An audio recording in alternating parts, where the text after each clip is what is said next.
Hello friends. Today, I'd like to take you on a fascinating journey through the story behind the royal titles of Prince William and Princess Catherine, the Prince and Princess of Wales.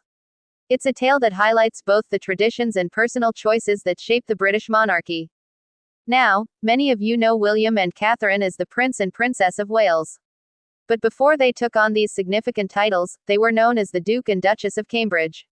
Interestingly, this title wasn't originally meant for them. Back in 1999, when Prince Edward, King Charles's youngest brother, married Sophie Rhys-Jones, the expectation was that Edward would receive the title of Duke of Cambridge. After all, it's customary for younger sons of the monarch to be granted dukedoms at the time of their marriage, just like Prince Andrew became Duke of York. But here's where things take a surprising turn. Prince Edward had a very different idea. He had watched the movie Shakespeare in Love, where a character was called the Earl of Wessex. He loved the sound of it and asked Queen Elizabeth II if he could take that title instead. The Queen agreed, and so Edward became the Earl of Wessex, and Sophie was styled as the Countess of Wessex. Fast forward to 2011, when Prince William and Catherine Middleton tied the knot. The title of Duke and Duchess of Cambridge, which had been left unused, was granted to them. It carried great historical significance and highlighted their rising importance within the royal family. Then, in 2022, everything changed again.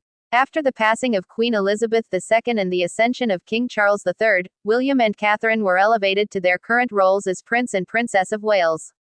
This title reflects their position as the future King and Queen of the United Kingdom and their growing responsibilities in representing the monarchy.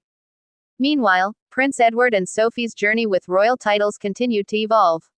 In 2023, on Edward's 59th birthday, King Charles honored him by granting him the title of Duke of Edinburgh. This was a promise Queen Elizabeth II and Prince Philip had made years ago, and it finally came to fruition. Sophie became the Duchess of Edinburgh, marking a new chapter in their lives as senior royals. But what makes Edward and Sophie stand out is their modern approach to royal traditions, particularly regarding their children. Despite being entitled to Prince and Princess titles as grandchildren of the monarch, their children, Lady Louise Windsor and James, Earl of Wessex, do not use these styles. Edward and Sophie chose this path to give their children more freedom and a more private upbringing, reflecting their desire to adapt to modern times while honoring tradition. So, as we reflect on these stories, we see how royal titles are not just ceremonial, they tell the story of the monarchy's history, its evolution, and the personal choices of its members.